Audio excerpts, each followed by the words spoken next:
Mis estimados jóvenes, ¿cómo se encuentran el día de hoy? Mi nombre es el doctor Paul Eric y el día de hoy vamos a comenzar con las patologías como tal, empezando con el lupus eritematoso sistémico.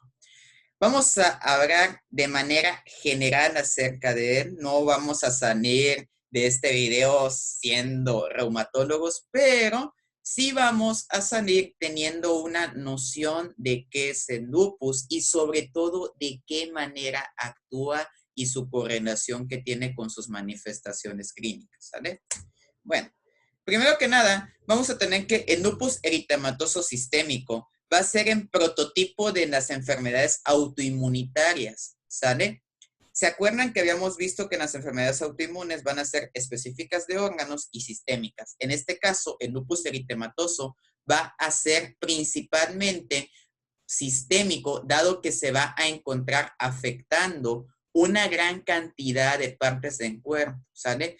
Puede virtualmente, en base a su mecanismo donde está produciendo autoanticuerpos para todo lo que se pueda llegar a encontrar, incluyendo obviamente antígenos del propio cuerpo, es por ello que puede atacar prácticamente cualquier parte del cuerpo. Sin embargo, las partes que más frecuentemente se ha visto que atacan, las que estadísticamente nosotros vamos a ver principalmente afectadas, van a ser las articulaciones, la piel, el riñón y las membranas serosas, como la pleura, como en pericardio, como en peritoneo, ¿sale?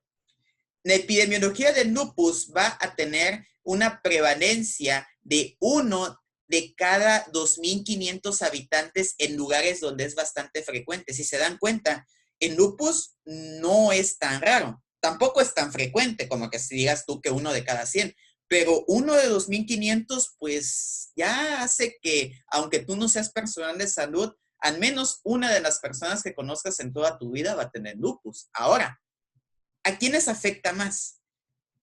9 por cada 9 mujeres que afecta, se afecta únicamente a un varón. Lo que nos da a entender que por mucho el lupus eritematoso es una enfermedad donde ser mujer es un factor de riesgo. Esto va a ser debido a la fisiología inmunitaria que guarda la mujer. De hecho, de una manera general, el sexo femenino está más predispuesto a la mayoría de las enfermedades autoinmunitarias. Ahora bien, la composición genética juega un rol vital en esta enfermedad. Por lo tanto, la raza va también a expresar eso, de modo que vamos a tener una mayor prevalencia de lupus en la raza negra y en la raza hispana, ¿sale? Finalmente, el lupus va a darte a cualquier edad. Se han visto casos de niños preescolares que desarrollan lupus, se ha visto ya en adultos mayores. Sin embargo, el pico estadístico que va a tener en cuanto a su incidencia va a ser entre la tercera y la cuarta década de la vida, es decir, entre los 20 y los 30 años. Por lo tanto, nuestra persona en fenotipo de paciente con lupus va a ser una paciente femenina de raza hispana, joven y que va a tener afectación en piel, en articulaciones y en riñón, ¿sale? Ahora, ¿cuáles van a ser los factores que van a participar en la generación del lupus? No se sabe, es idiopático. No se sabe verdaderamente cuál es la causa principal que desencadena la falla de la tolerancia inmunitaria, así como la creación de autoanticuerpos, ¿sale? No se sabe cuál es el factor gatillo. Sin embargo, se sabe cuáles son los factores que al parecer son los que brindan mayor predisposición a poderlo desarrollar, ¿sale? Primero que nada, genéticos, ¿sale? Un gemelo que tiene lupus, que desarrolla lupus, su hermano gemelo va a tener 10 veces más posibilidad de desarrollar lupus comparado con una persona normal, ¿sale? Y ahora bien, del 10 al 16% de las familias que tuvieron una persona con lupus eritematoso van a tener a otra persona que también va a desarrollar el lupus, ¿sale? Por lo tanto, ¿qué se está apreciando acá? Se está apreciando un componente genético de la enfermedad. Ahora, componente inmunitario, que es el más importante, es la clave de la fisiopatología. En componente inmunitario va a radicar en que durante el entrenamiento que se hace en los linfocitos, en los órganos linfoides primarios, cuando están yendo a la escuela a aprender, no se están eliminando los linfocitos que están detectando autoantígenos, es decir, los que son autorreactivos, los que están confundiendo partes del propio cuerpo con enemigos. En vez de que esos linfocitos sean eliminados, se dejan ir, están circulando de manera libre en nuestro cuerpo. Ahora, ¿qué otro factor va a participar acá? Que a la hora que nuestras células hacen apoptosis, se supone que la apoptosis, que ya lo vimos, es una muerte celular programada, donde la célula se va a empezar a despedazar en cachitos que van a tener membrana. La intención de que los cachitos tengan membrana es no exponer los ácidos nucleicos. Sin embargo, en los pacientes con lupus, la apoptosis también está defectuosa y cuando una célula se muere, aunque lo haga de manera programada, estas membranas que debería de conservar no contienen adecuadamente a los ácidos nucleicos y estos se exponen. El problema es que estos ácidos nucleicos se van a parecer bastante a los componentes de algunos microbios. Por lo tanto, va a pasar un mecanismo de mimetismo molecular que ya habíamos practicado anteriormente. Ahora, los factores ambientales van a tener también mucho peso. Eso explica por qué, aunque haya un miembro en la familia con lupus, únicamente hay del 10 al 16% que otro miembro lo desarrolle. ¿Por qué? Porque tienen que darse en las condiciones ambientales que predispongan también a la enfermedad. No únicamente lo genético, ocupas un empujón para que ya se exprese como tal. ¿Cuáles son estos factores ambientales que se han notado? La exposición a la luz ultravioleta se ha visto que favorece la apoptosis y en una persona que tiene su apoptosis dañada va a permitir que se expongan con más regularidad ácidos nucleicos que puede dar lugar a que se confundan con agentes patógenos. Siguiente, las hormonas sexuales, principalmente las hormonas sexuales femeninas, se ha visto que tienen un rol muy importante en la enfermedad, en el sentido que cuando una paciente que tiene lupus se acerca a su periodo menstrual o bien se embaraza, por lo general empeoran sus manifestaciones clínicas que tiene del lupus, ¿sale? Ahora, vamos a tener también algunos medicamentos donde en consumo de estos, como por ejemplo la hidranacina, que es un medicamento que se usa frecuentemente en tococirugía para mantener la presión baja en aquellas pacientes que desarrollan enfermedades hipertensivas durante el embarazo. La hidranacina puede llegar a desencadenar una respuesta autoinmunitaria que va a tener que se va a parecer bastante al lupus. Sin embargo, si suspendemos el medicamento, pues se suspende ese programa y no se queda como que ya permanente en el cuerpo. ¿Saben? Lo que conocemos como síndrome lupus-like, ¿saben? Síndrome como el lupus. Ahora bien, también se ha visto, no se ha visto, se sospecha que pudiera haber la participación de algún virus que llegase a estar alterando lo que van a hacer al sistema de los anticuerpos, a la producción de estos o al reconocimiento de los antígenos, ¿sale? ¿Cuál va a ser la patogenia del lupus? ¿De qué manera van a interactuar todos estos factores para que se manifiesten con signos y síntomas? Bueno, el primer paso va a ser tener un huésped cuya genética ya está susceptible, es decir, es un paciente que tiene alteraciones de sus genes del antígeno leucocitario humano, que va a tener familiares que tuvieron lupus, etc. Cuando un paciente que tiene estas características se expone ante desencadenantes externos, vamos a tener que va a ocurrir una apoptosis, ¿sale?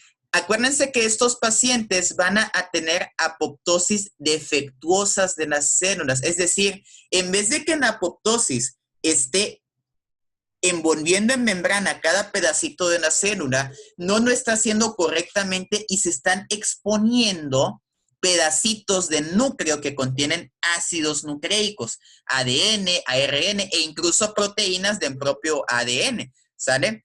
Ahora bien, esto va a dar lugar a antígenos nucleares. ¿Por qué? Porque estos ácidos nucleicos pueden ser reconocidos como antígenos. Normalmente no deberían de ser reconocidos como antígenos, pero acuérdense que acá ya tenemos un paciente que ya tiene genéticamente susceptibilidad a desarrollar este programa.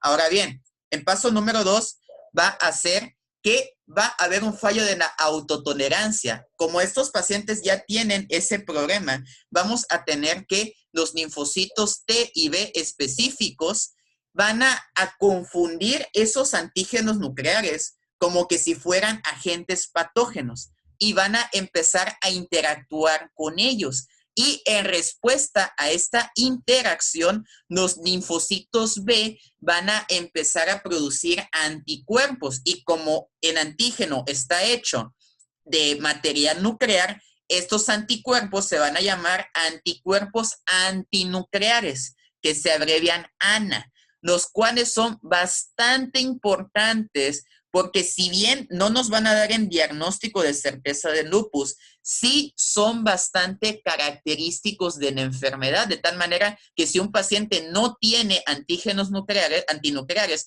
nosotros pondríamos en duda el diagnóstico de lupus. Bueno, ahora bien, estos anticuerpos antinucleares, los ANA, van a actuar ya sea en contra del ADN, ya sea en contra de las histonas, ya sea de las proteínas del ARN, o bien de manera general contra fragmentos del núcleo, ¿sale? Ahora, estos ANA, estos antígenos antinucleares, se van a unir, obviamente, a sus antígenos. Y como ya habíamos visto, cuando un anticuerpo se une a su antígeno, va a formar inmunocomplejos. Ahora, ¿cuál va a ser el problema acá? El problema es que estos inmunocomplejos van a desencadenar una respuesta inflamatoria, lo que hará que se empiecen a producir otros anticuerpos. Y como aquí ya tenemos de por sí una falta de la tolerancia inmunitaria, los nuevos anticuerpos que se van a estar formando van a ser anticuerpos todos aleatorios que se pueden llegar a unir a otras células, a otras partes del tejido, y es ahí donde estos anticuerpos pueden atacar cualquier parte de nuestro cuerpo. Por eso me refería a que el lupus eritematoso es una enfermedad sistémica que puede atacar prácticamente a cualquier parte del cuerpo. Sin embargo, es más frecuente que estos autoanticuerpos vayan a estar dirigidos a ciertas partes en específico, a ciertas células, sobre todo de la sangre, como eritrocitos y plaquetas. Ahora bien, los autoanticuerpos no causan tanto problema en sí. El verdadero problema, el verdadero motivo por el cual el paciente con lupus desarrolla las manifestaciones que desarrolla es porque va a ocurrir una respuesta de hipersensibilidad tipo 3. Es decir, vamos a tener una hipersensibilidad mediada por inmunocomplejos. ¿A qué me refiero yo con esto?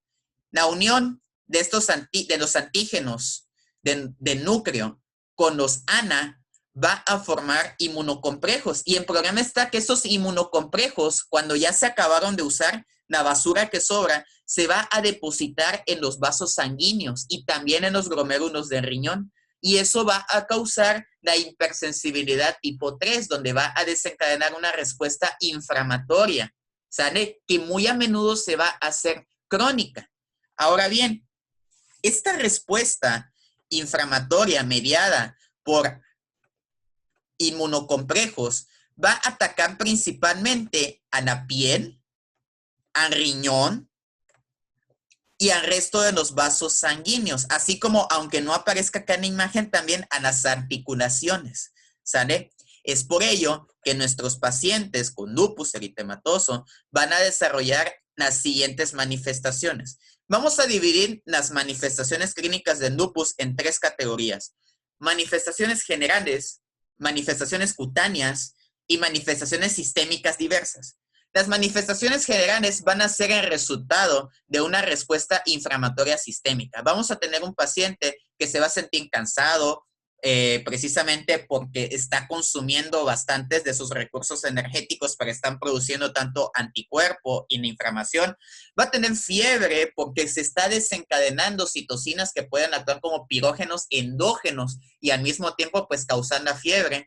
Va a haber pérdida de peso por lo mismo que estás consumiendo mucha energía, tu cuerpo va a estar teniendo que meter mano a las reservas energéticas y malestar general. En el 90% de nuestros pacientes vamos a tener artritis, vamos a tener inflamación de lo que va a ser en cartílago articular. Este tipo de artritis va a ser de varias articulaciones, pero principalmente de las pequeñas y las medianas, como la de los dedos, de la mano, va a manifestarse de manera simétrica, es decir, se está afectando los dedos de mi mano derecha, va a afectar los dedos de mi mano izquierda y va a ser no erosiva, es decir, sí se va a inflamar, pero tampoco va a deformar la mano. O sea, al menos no en la enorme mayoría de los casos. Ahora bien, la piel va a ser, además de junto con las articulaciones, el órgano que más se va a ver afectado. Y es que del 70 al 80% de los pacientes va a tener manifestaciones cutáneas. Y de esas manifestaciones cutáneas, la más frecuente va a ser en eritema malar o en alas de mariposa.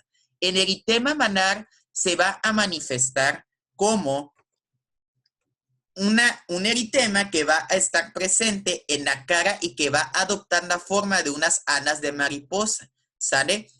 Este eritema suele aparecer con frecuencia tras unas horas de exposición solar por parte de la paciente como resultado de que la luz ultravioleta está favoreciendo la apoptosis y la apoptosis está liberando material nuclear y este material nuclear va a ser detectado por los anticuerpos que ya están de ahí y se va a estar generando más inmunocomplejo que va a dañar más a los vasos sanguíneos que se van a encontrar ubicados en la dermis, lo que va a causar esta manifestación.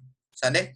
Ahora bien, vamos a tener otras formas de manifestaciones cutáneas como el lupus cutáneo subagudo o el lupus cutáneo crónico, que si bien son menos frecuentes, pero sí son importantes a considerar, ¿sale? Ahora, vamos a tener manifestaciones sistémicas diversas. Habíamos mencionado que el lupus puede atacar las membranas serosas, como por ejemplo la pleura, donde el 50% de los pacientes va a tener derrame pleural de manera, por lo general, leve, o pericarditis, donde se va a inflamar la membrana en pericardio y a veces hasta se puede llegar a acompañar de valvulopatías, ¿sale? Es decir, daño de las válvulas cardíacas. Vamos a tener igual importante, la literatura nos menciona que de en 40 en 50%, sin embargo, sobre todo aquí en México podemos ver una afectación mayor y es las nefropatías, ¿sale? Los pacientes van a tener distintos grados de daño renal.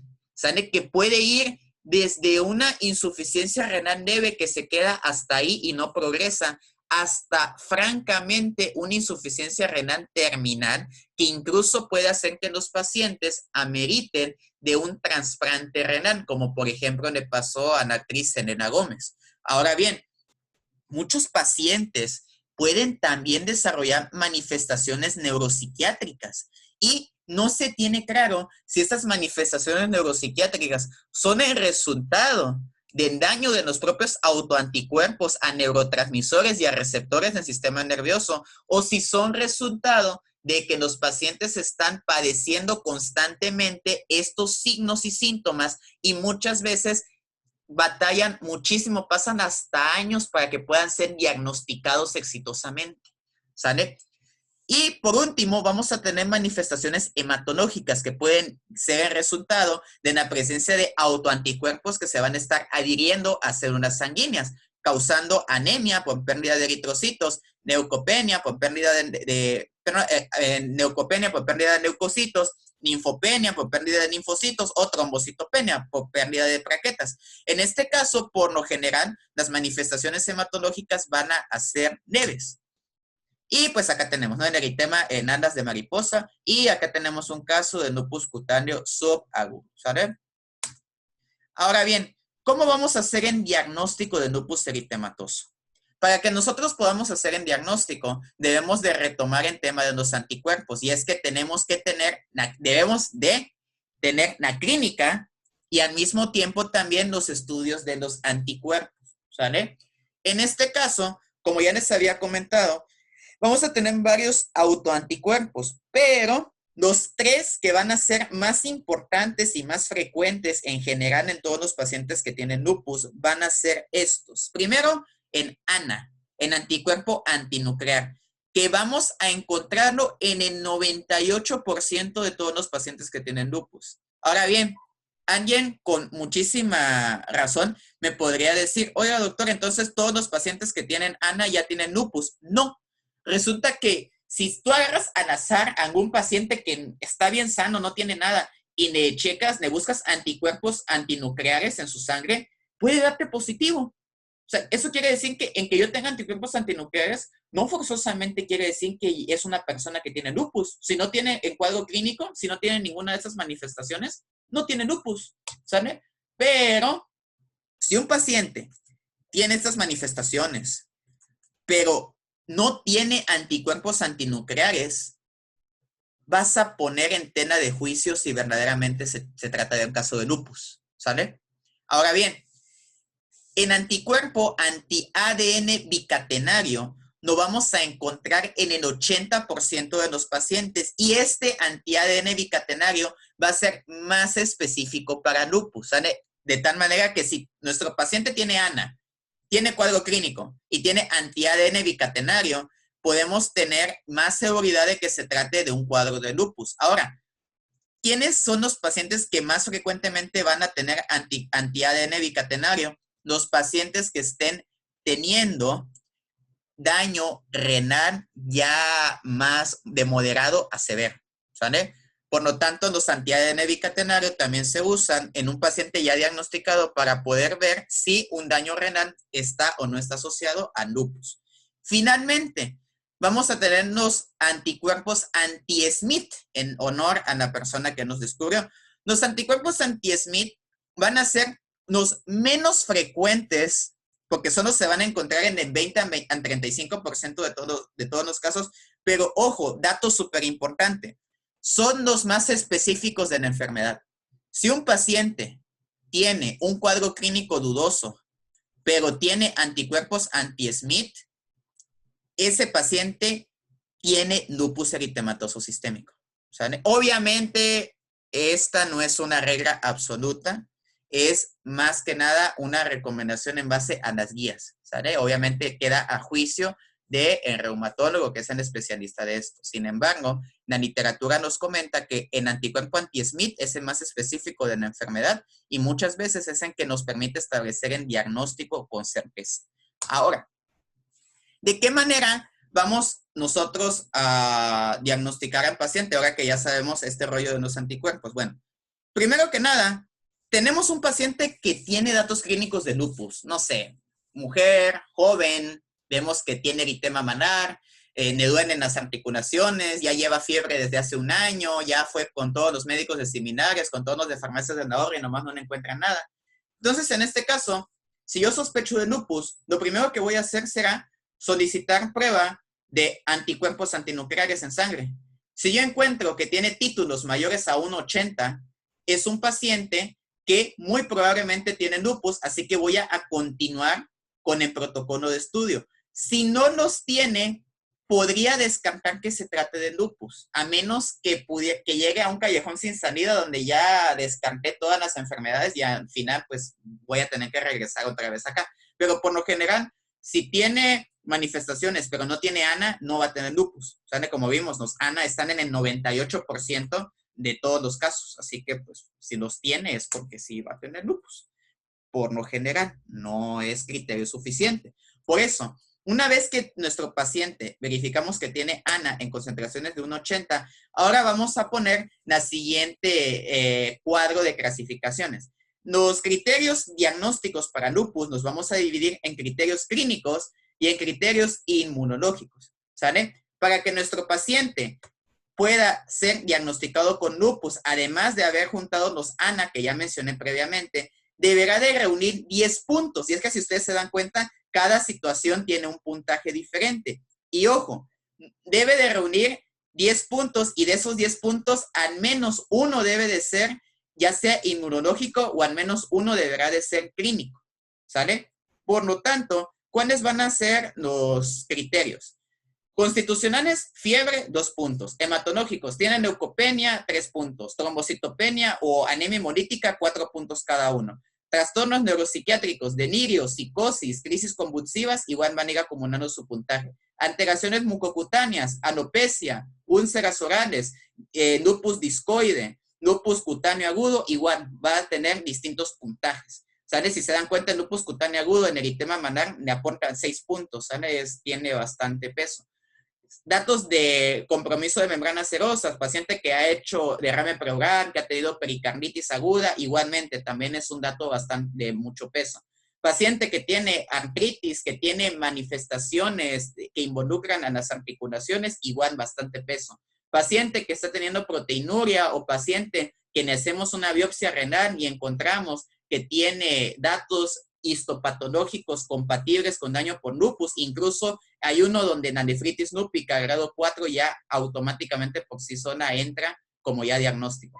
Y los inmunológicos van a estar buscando distintos anticuerpos, ¿sale? Acá si se dan cuenta, acá podemos ver el anticuerpo anti-SMID y también el anticuerpo de anti-ADN bicatenario, ¿sale? Que cada uno aporta 6 puntos, ¿sale? Igual podemos hacer cuantificación de proteínas de complemento o buscar anticuerpos antifosfolípidos. Como dato muy curioso, existen pruebas para sífilis que pueden llegar a darnos positivo en pacientes que tengan lupus, pero no porque el paciente tenga sífilis de verdad, sino porque está secretando tanto anticuerpo que secretó anticuerpo contra sífilis, aunque en su vida haya conocido en treponema pallidum, ¿sale?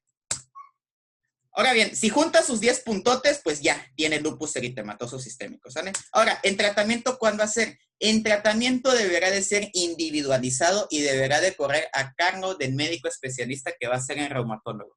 Por lo general, para casos leves de lupus, se va a manejar con tratamiento sistémico a base de AINES, de antiinflamatorios no esteroideos, usando corticoides que van a ayudar a disminuir la respuesta inflamatoria y la famosísima hidroxicloroquina, que últimamente ha tenido bastante relevancia. Sin embargo, ya actualmente se ha desechado su uso en COVID-19, pero el lupus eritematoso sistémico sigue siendo el medicamento eje del tratamiento, ¿sale?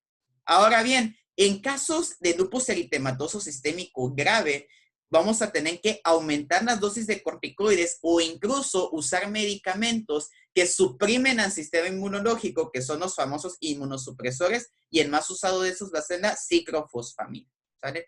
Y pues bueno, jóvenes, de esta manera llegamos al final de lo que es el lupus eritematoso sistémico, ¿sale? De lupus nos podemos llevar toda una semana. Como yo les digo, esto es nada más de manera superficial, pero espero que ya les haya quedado una idea más clara, ¿sale? Y bueno, jóvenes, llegamos al final de este video. Espero que les haya gustado, que me hayan entendido y nos vemos en el siguiente video. Hasta la próxima.